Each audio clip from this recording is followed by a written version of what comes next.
Australian writer who's been living here in the Borders for 30 years. She'll be reading the passage from her first novel, Crying Through the Wind, which has been nominated for the People's Book Prize. Please vote online. I had a good look at this. It's very, very well written. Please give it up for Iona Carroll.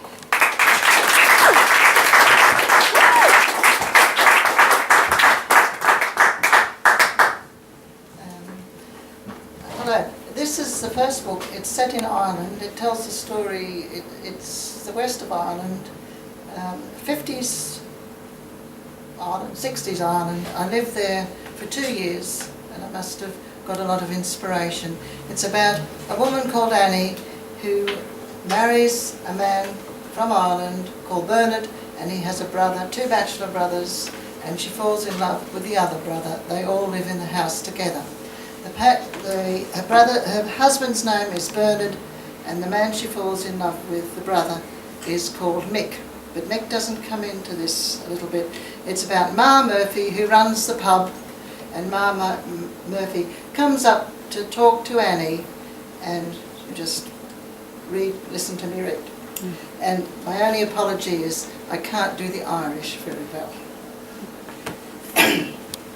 One afternoon, the Murphys made a deputation to Anchuck Barn, with Ma at the head and her children following.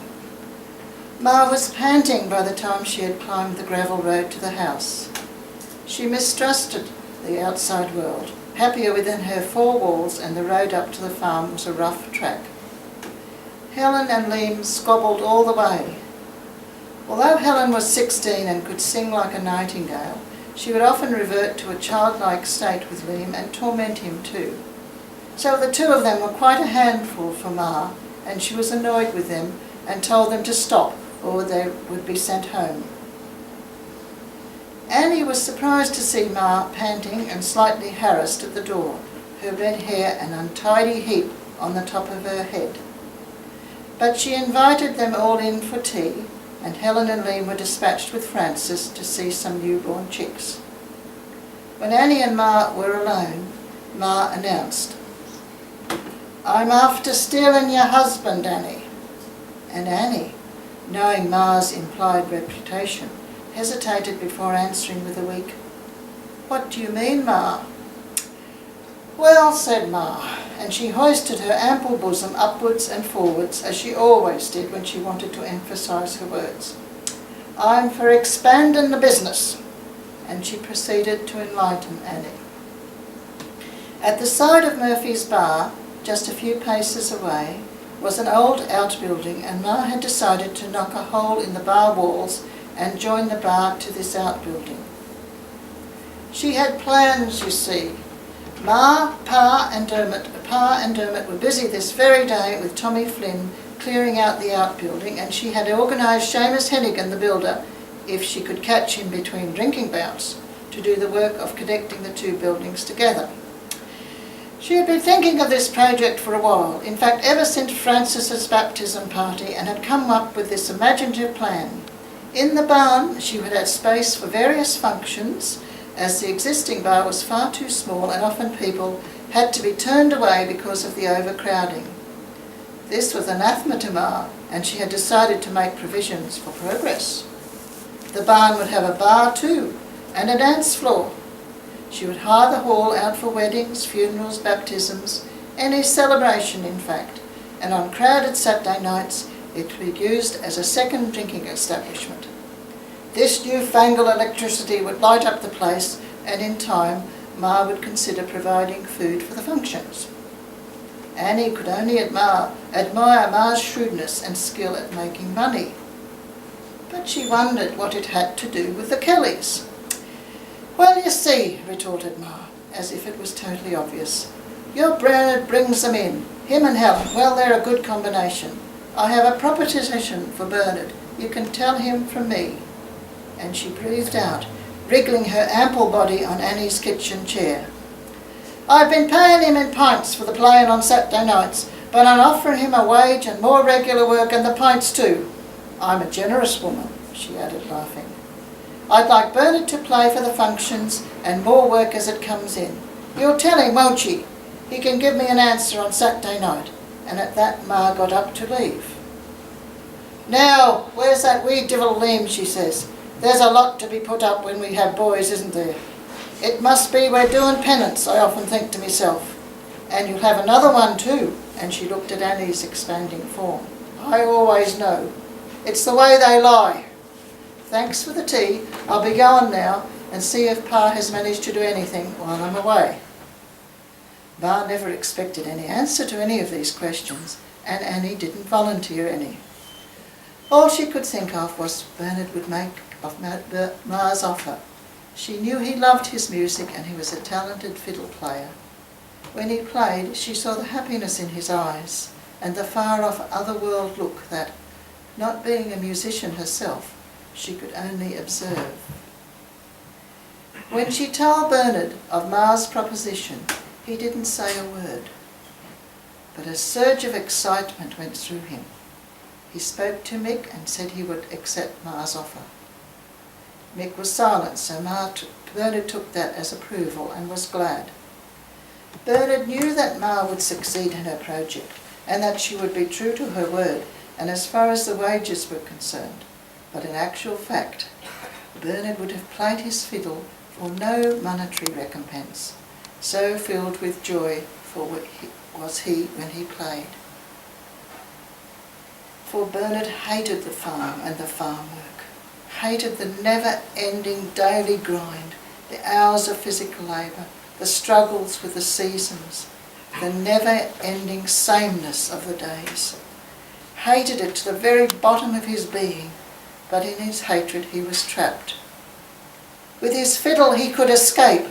His fiddle and he were one. It was kind of other dimension type of release, and he could forget the farm, ever so briefly.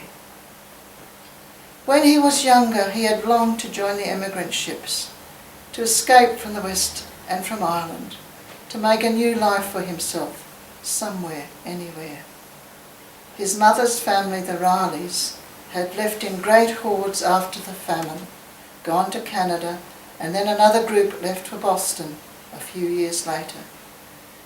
They now consider themselves Canadians and Americans, respectively, and only thought of Ireland as a place of their ancestors.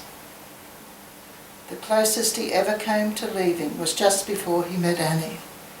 There was a cousin he had grown up with, who lived in Ballybeg, a musician too, who could play the piano accordion and make it dance.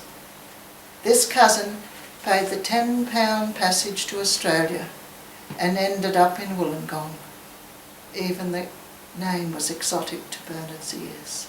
This cousin met up with a few Irish lads and they'd formed a band. They called themselves the Lively Leprechauns, bought an old bus and spent 6 months of the year travelling round western New South Wales and sometimes into southeast Queensland. They played in shearing sheds, in bars, in returned soldiers' clubs, the RSL clubs. Anywhere, in fact, they could get a gig. The other 6 months of the year, they stayed around Wollongong, playing in miners' clubs and the RSL clubs. It sounded idyllic. They needed a fiddle player, and his cousin thought of Bernard. In a letter he wrote of the girls. There were plenty of them. You could lie on the warm sand and watch them. No priests around to warn you of the perils of female flesh. You could watch the girls frolicking and giggling in swimming costumes that clung to their bodies, wet swimming costumes that sent your imagination rocketing. And the sea was warm, and you could swim in the sea and not fear the cold. It sounded like heaven on earth. The Australians were a friendly lot and made much of the Irish lads. They were having the time of their lives and making money.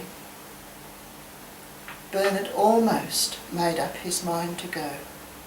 He thought for days about how he would tell Mick, but when the time came to speak of it, a kind of fear overtook him, and he knew that he would never leave Mick, that Mick's hold was stronger than freedom, and that the farm and the land would hold him a prisoner to the end of his days. And he remembered the sadness he went through for the lost opportunity, and for his cowardice, because he did consider it cowardice, and he hated himself for it. When the melancholy came upon Bernard, even sometimes when he was Annie, he knew where it came from and was sad. The release could only be through the fiddle. Somehow the fiddle connected him to his missed opportunity. The dream that he could have been playing in shearing sheds in the outback, in that far distant world, where life was so different and there were no dark days of winter. No one to say he was Mick Kelly's brother, Francis Kelly's son. The farm would have been a memory, the way Australia was for him now, a dream. He was a fine musician and he would have done well. At least playing more hours at Murphy's Bar, he would have a momentary release from all those regrets. Bernard took his fiddle out of its case, sat on a kitchen chair and played to Annie, Mick and Francis.